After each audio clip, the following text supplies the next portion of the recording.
Welcome back to Shantae and the Seven Sirens. It's the final part. We'll be going through the Flying Fortress and the final boss. Yay!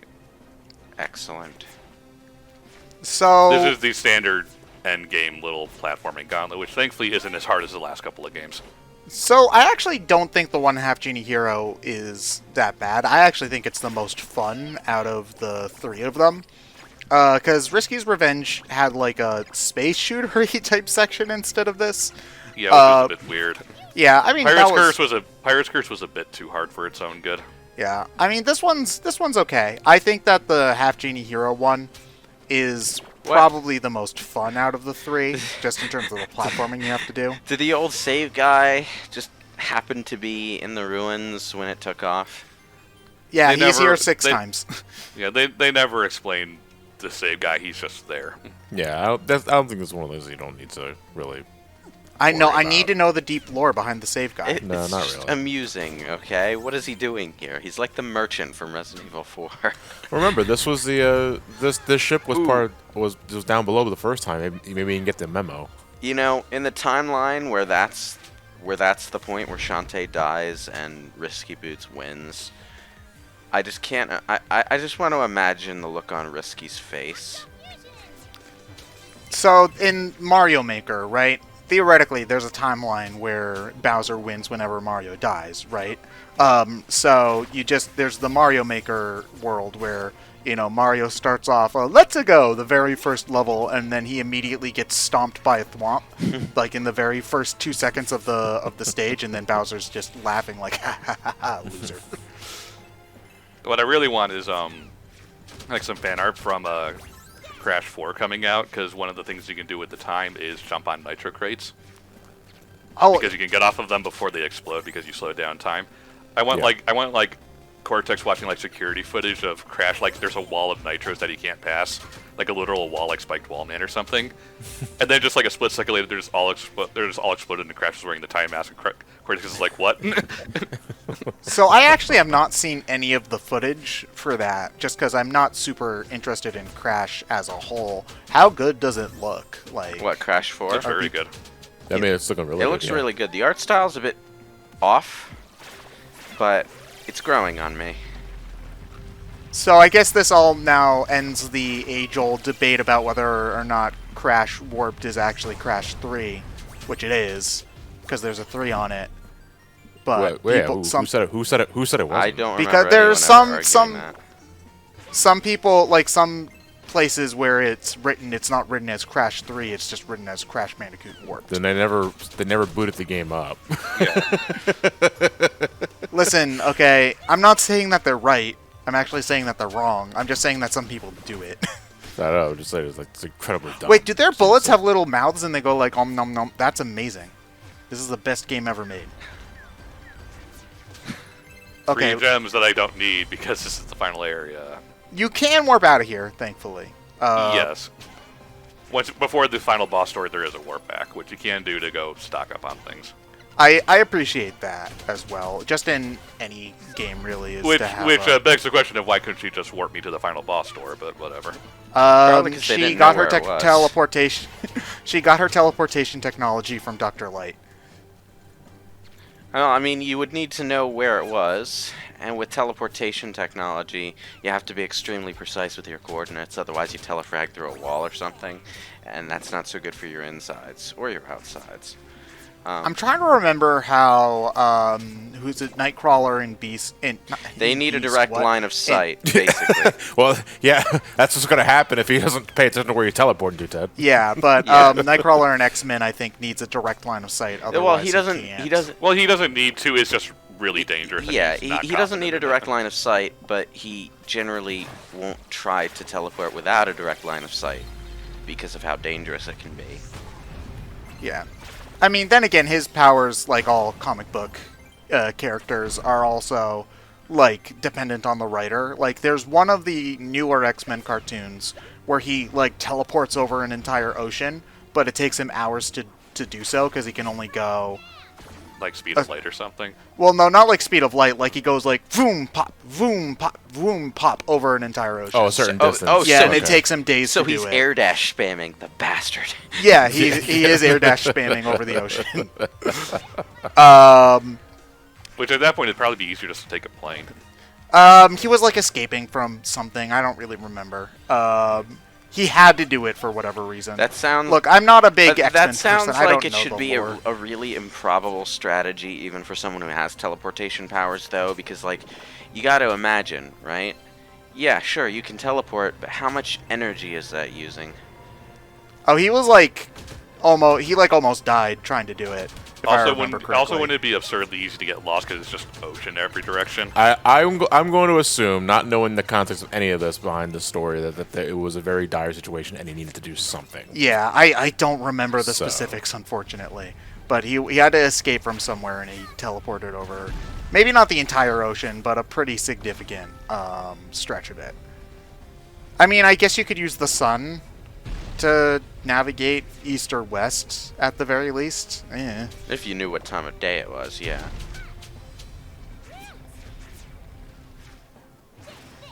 I mean, I guess still less useful than instant transmission, which why doesn't everyone else learn that technique in Dragon Ball? Because they were not taught it by the Yardrats. Can't Goku teach it to them? Oh, Do Yeah, you Goku's an expect idiot. Goku to teach somebody anything? yeah, I mean, implying Goku's mean, he- smart enough to explain a complex technique like that to someone else. Is he I mean, all the only... I'm sure Gohan and Vegeta could figure it out if you tried to explain it.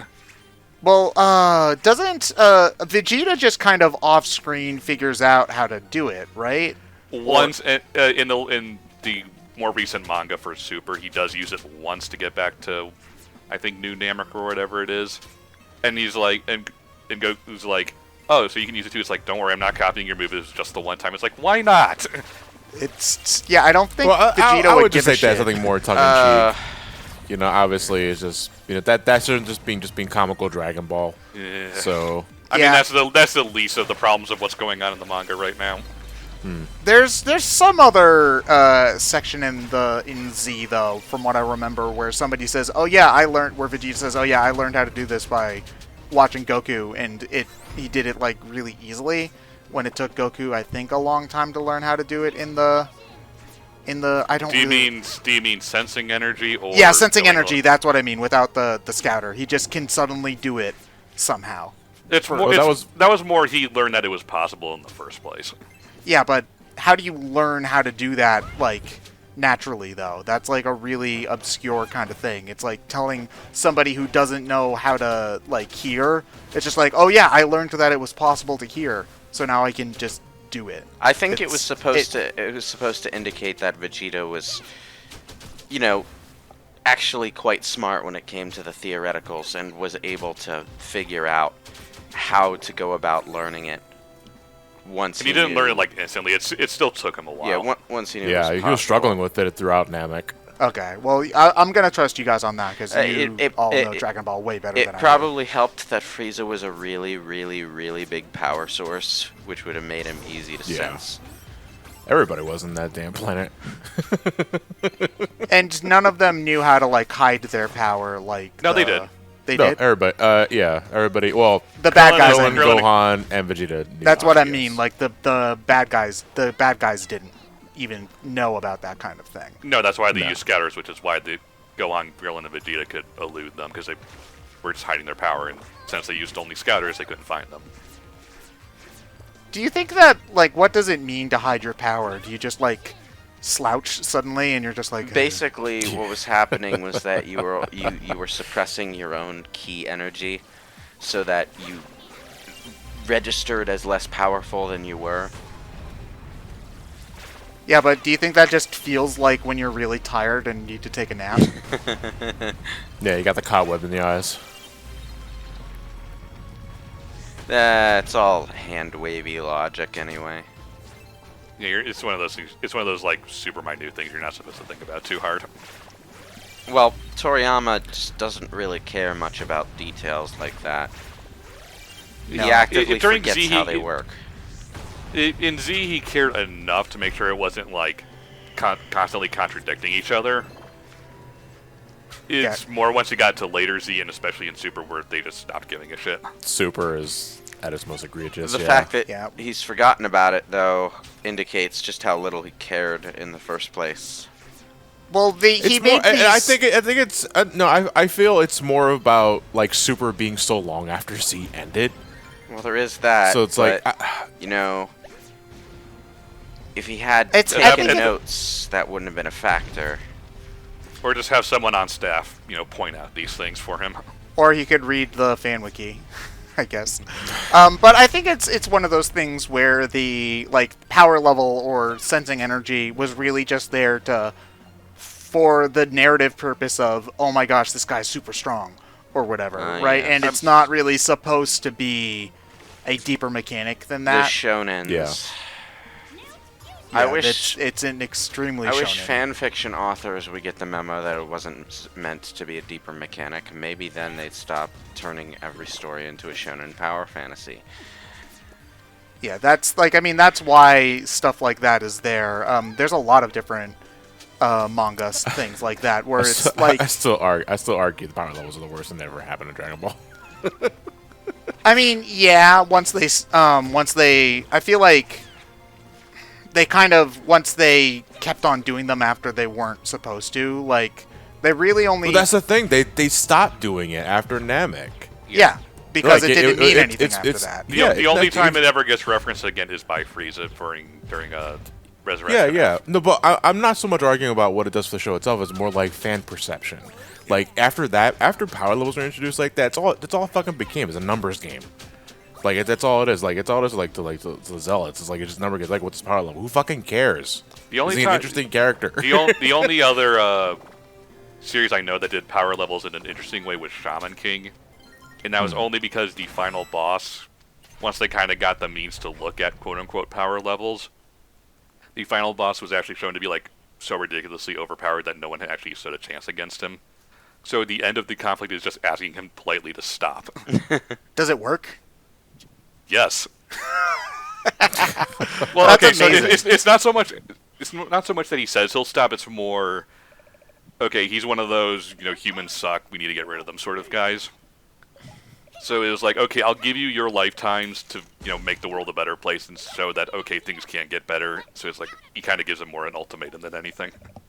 That was in an Avengers story once where there was time travel shenanigans going on. And Ultron is planning on destroying the world. And they're like, Ultron, can you stop for 10 minutes? Because if you do it right now, you're going to blow up the world. They just ask him really nicely, and he's like, sure, okay, I'll wait a week. Bye. Wait, the And it mayor works. has been risky boots on stilts the entire time. Yes. I mean, the first thing I called when I saw this guy was that he was evil. I didn't call that he was risky boots, though. That was a shock, but yes, the mayor was risky on stilts the entire time. That's very talented that she could stand on them for that long, though. She pulled off a very convincing manly voice.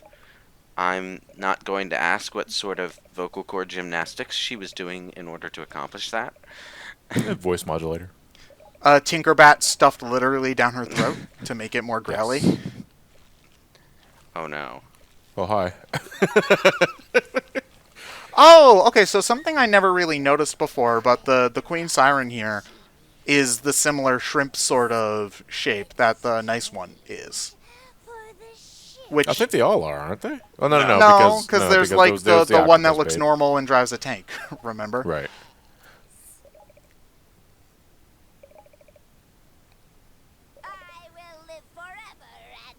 God complex boss.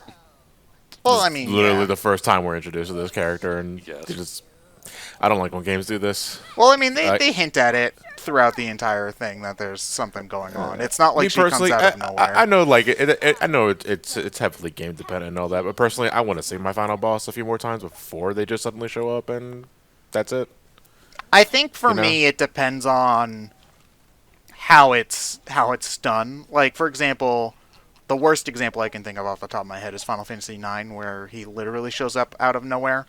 But I mean, what about the Spider-Man logo in 10? Necron was basically just implied to be a pissed off God. That's you see, Ryan. That's different. That's just us being let down by the actual design of Yu Yevon. But Yu Yevon is everywhere in 10. Yeah, but you also don't see, like, I don't know the story of 10 that well, but you don't see, like, the actual god Yu Yevon itself around. It's just kind of referenced and talked about a whole bunch, right?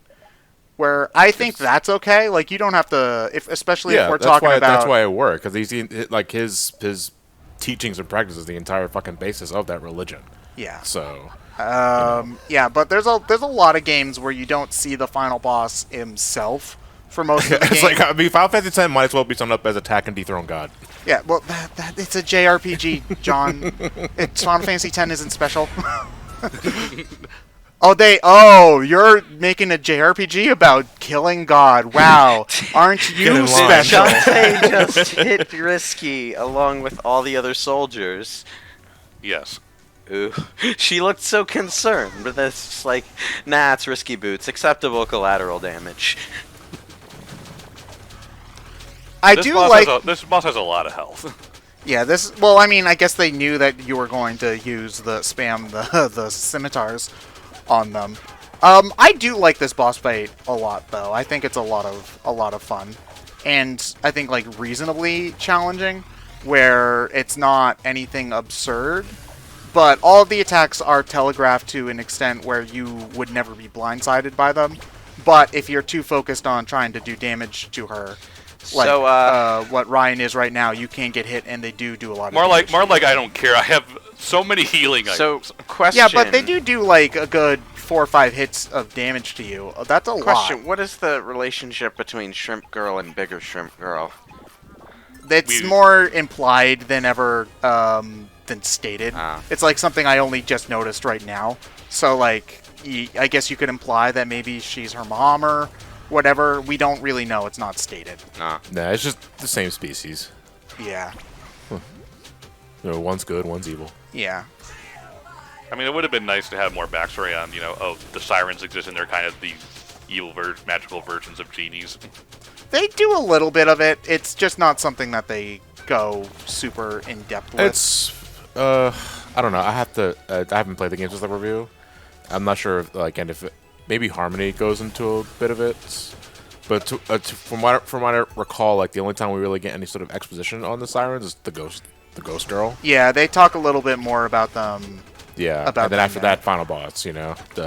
That's all I'm saying is, like, I know, like, it heavily depends on the genre or the game itself, but I want my final bosses to be a little more established rather than just show up at the last minute. Then.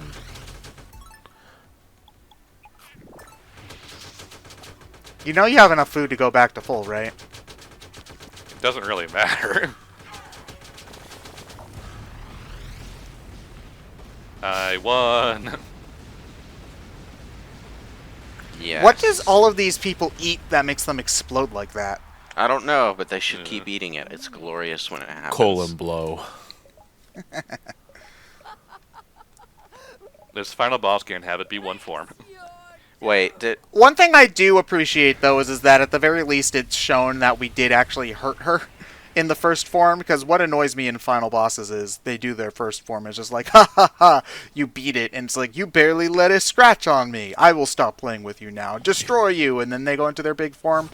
We, like, actually beat her in a fight, and then she's like, okay, I can't just dick around with you anymore. Now I have to be serious.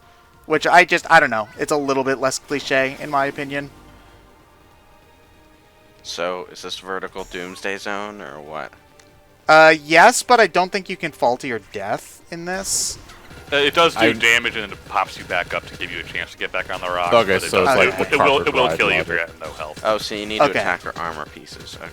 Okay. Well, whatever has the showy glowy gem stuff. Which the scimitars completely wreck. Yeah. Although I did, because there's so many projectiles in this fight, I actually put the bubble on, because that uses magic at a slower rate, and so, I mean, yes, yeah, but at you're the same doing time, damage less quickly, but it keeps you safer. But at the same time, look at how much healing I have. That's true. And you have auto potions, so Yeah, even if you do forget to heal yourself, I don't the care. game will do it for you.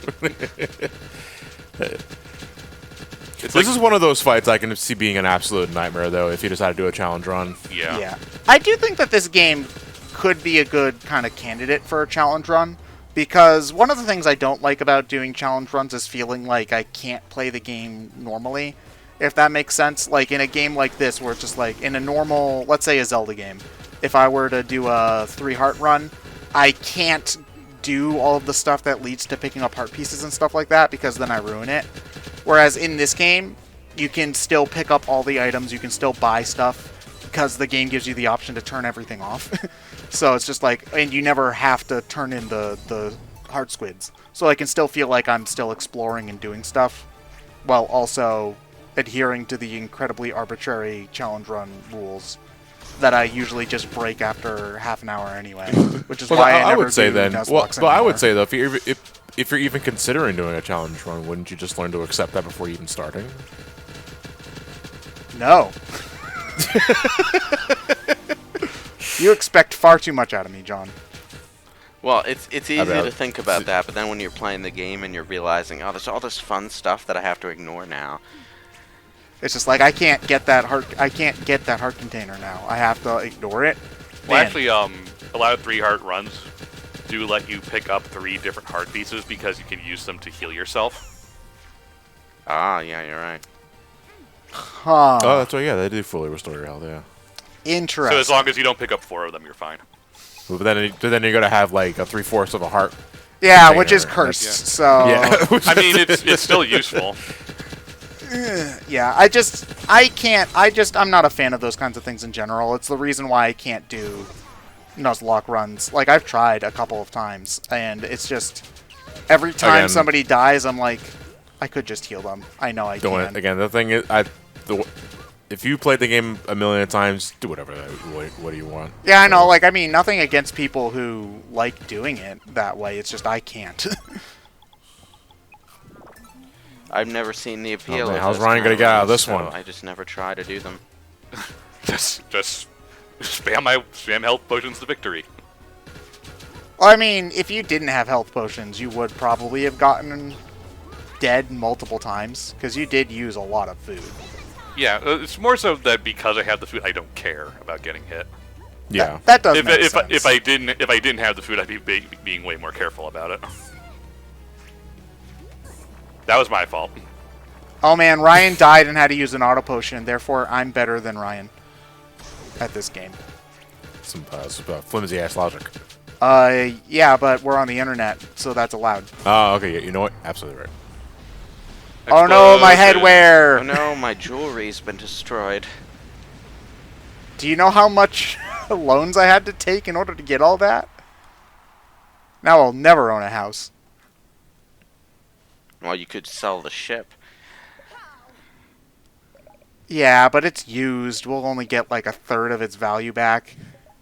And then we have to It pay immediately another decreased in third value of that. for It the immediately selling decreased in fees. value the instant we took it off the lot, which I don't know why that happens. Everyone, where the hell were you? Well, they did give us their magic in order to... So they technically didn't have any to use. Wait, Roddy Tops, why are you here? Yeah, why is she here? She's here to give us our energy. Oh wait, she said she doesn't have any. Shit. I was gonna say, does the undead even have energy to siphon? Well, they explain that later, is that's part of why we were able to beat her, is because she sucked zombie energy instead of genie energy. Really, the MVP here is actually Risky Boots because she planned all this. Well, I mean, she also planned it in order to steal the ship and do evil. Yeah, but at the So- same time, she knew the Siren was going to double cross her and had countermeasures for it. Which was get her to absorb the zombie energy and keep Shantae away from it. Well, then why did she invite her to the... Well, I guess she... Oh, yeah, they do mention that. She did that as, like, a backup where Shantae would fix stuff. Had everything gone poorly. Oh, she's dead. Exploding again. She's actually dead. It's 3 times. Yep. You really need to stop eating so much nitroglycerin.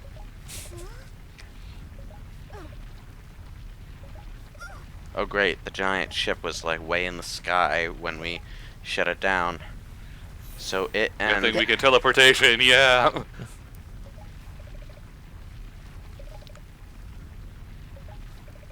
Oh, now we have to be a hero and save the bad guy.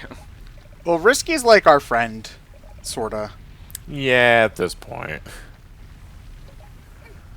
She did go to our slumber party. Yeah, Risky needs to stop being so tsundere about it. Again, I'm saying by next game she's going to be a full-out anti-hero. So then who's the new bad guy? Oh, maybe the Pirate Master will show up again. No, he's dead. Again.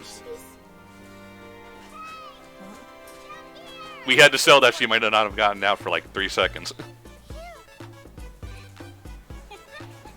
it's a good thing she managed to jump out when she was close to shore. As that might have been bad. I got a feeling that might have been cut content. Like the idea of rescuing Risky. It would have been neat. It just kind of cuts, you know. Yeah, It would have been a neat, like, little platforming thing. I guess I just don't know how they would have done it. I guess. I guess I mean, typical. I mean, escape sequence thing. But I would say, yeah, I was gonna say a typical self-destruct sequence, but then again, they already kind of did that with the previous engine. it also Yeah. kind of wouldn't add anything to the game, really. Yeah, I don't necessarily. Unless if they, I think they would have had to write the last scene differently if they wanted to have that work. It would have had to. I think personally, it would have had to go for a more dramatic catch her while she's falling kind of angle in order to be effective. Whereas here, it can be a little bit more subdued and lean more into comedic wrap up exposition kind of nonsense. So Everything went according to cake.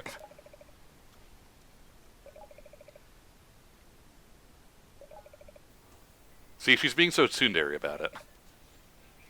Don't flatter yourself. Risky, I just mean, say just you because like they're voiced her. by the same person. I mean, to be fair though, we did just blow up her new car, so I wouldn't be I super mean, happy it wasn't with her it wasn't either. her car to begin with. It was her. Now she she's a stole pirate. it. Do you really think she cares about that? oh boy. So you could get yourself a ship? Gotta sail around in swag. Risky. I don't know how to tell you this, but this entire plan is too convoluted to be effective in the first place. So, That's why it didn't work. Don't worry, Captain. We can buff out those scratches. Oh God. That would be a funny sequence. Oh, The wow. Flying Dutchman is with Risky. Oh God. Then who's Patrick then in that case? If Shantae's SpongeBob, I guess Rowdy Tops would be Patrick. No, Bolo's Patrick. Polo's Patrick. Lead. That's still one of the best episodes the show's ever done. That's still one of my most favorite, like, just random out of context things from SpongeBob. There's just Patrick going to lee. Well, my favorite part of that is the perfume department, where they run through, and then at the end they pop out, and SpongeBob just goes, "I hate going in there." I mean, Okay. as a kid who had to go shopping with your mom, you totally get that, though. Yeah, I know.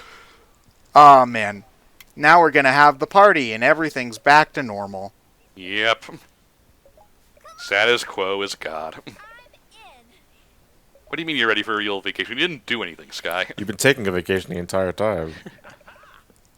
So, do we get a postcard for 100%ing this game? Oh, No, because I didn't Uncle 100% Nick. it. Why were you here? Bolo? Somebody had to carry the luggage. Yeah, that basically is why he came. the day was saved. Half the island was destroyed, but oh well. All's well that ends well, right? I mean, they just left a giant hole in the ground. It's not that big of a deal. It sure was a doozy. I miss you all so much. Who knows if we'll see you in the next game, or even Probably if we'll follow not. up, or even if we'll follow up on any of these plot threads. Everyone here needs your help to rebuild. Well, I think that this game is better about that than some of the other ones, where stuff like Pirate's Curse left a million plot threads open, and Yeah, this because you game, didn't answer any of them. Yeah, and this game does at least wrap up its self-contained story fairly well. Except for this random Except for note. this. Yeah. Yeah. Well, Except I for the mean, book. this, I do think, just kind of, like, it's fairly decent sequel bait, but it's really more just leaning into, oh, what was Shantae's mom like, which is already something that they kind of built upon in previous games. So it doesn't feel as much like I feel what they was need up to- with Shantae's ghost, or who is that guy in the underground? Not Shantae, Roddy Top's ghosts. And so I on and feel so they forth. need to kind of start answering questions in the next game, though. I agree, yes, but So finally wrap some things up in 6 and so start yourself fresh going forward. Yeah, considering they've been teasing it for so long. yeah, I agree with that. I'm just saying that as a self-contained story, it does leave itself. It does do a good job wrapping up its own threads decently well. I love this animation for Shantae. Just from the credits. I also still love that the CEO of WayForward is always credited as Tyrannical Overlord. You know, It's been that way for like Since- 20 years, and it's great. it's just what they do. Gonna be Yeah, but this animation's pretty good. You could like chroma key it into something fairly easy that's too. gonna be an awkward credit if WayForward is ever accused of anything. Yes, I was just thinking the same thing, Lewis. Let's just hope that that doesn't ever happen. Like, they were. You got to read between the lines, guys.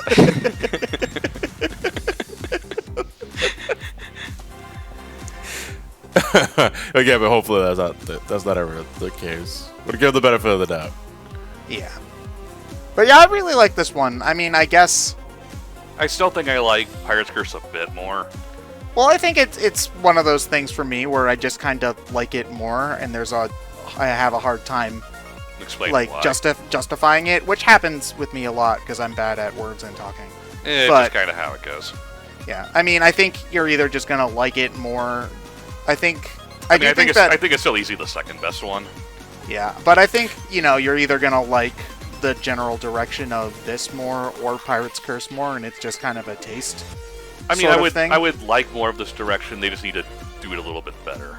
They just make the world more interesting. That's it. Like that's pretty much it. They just make the world more interesting and flesh out the dance transformations. Because I know this might be the only game. I mean, we don't know what the next game's gonna do, but the concept of fusion dances, like I absolutely love. Yeah, I think You that can they do- should go you- with that forward. You yeah, know- I agree. Yeah, just go. Just flesh that out for next time. Make the I world more kind interesting, of- and that's it. Like that's easily candidate for best. I Shantae kind of game. can't help thinking that part of the reason this game is as self-contained narratively as it is because they knew ahead of time that they wouldn't be able to put quite as much effort into it as they liked, so that they put off the big, more important story for a future project where they could. Yeah, because there was I do think that the Apple Arcade kind of Kind of situation of screwed it. things up a little bit. Yeah, I mean, granted, I still think that they did a good job with what they had, and it doesn't leave as much of an impact as it could have. But I do think you can still kind of tell that there was some fiddling behind the scenes. It was probably worth the paycheck. I mean, considering indie studio, yeah, probably. Yeah. Apple money? No, you're not why it's like, throwing I that can't- away. I can't get too angry at the idea because the way forward is indie. You gotta make that money when you can. Otherwise, you gotta kickstart all your projects. Yeah, which I feel like people don't really want to. Oh, there's Squid Baron on Shantae's tube. Oh, that's cute. I only just noticed this right now. Squid Baron or Heart Squid? No, that's Squid Baron. Heart squids have like the lumpy head to make them look like a heart. Well, regardless, we'll have to see what Shantae's up to whenever they decide to make a new game. Although I would actually kind of like a Mighty Switch game instead. Next. Mighty Switch Force 3, please. Yes. Postal Patty. She's got a gun.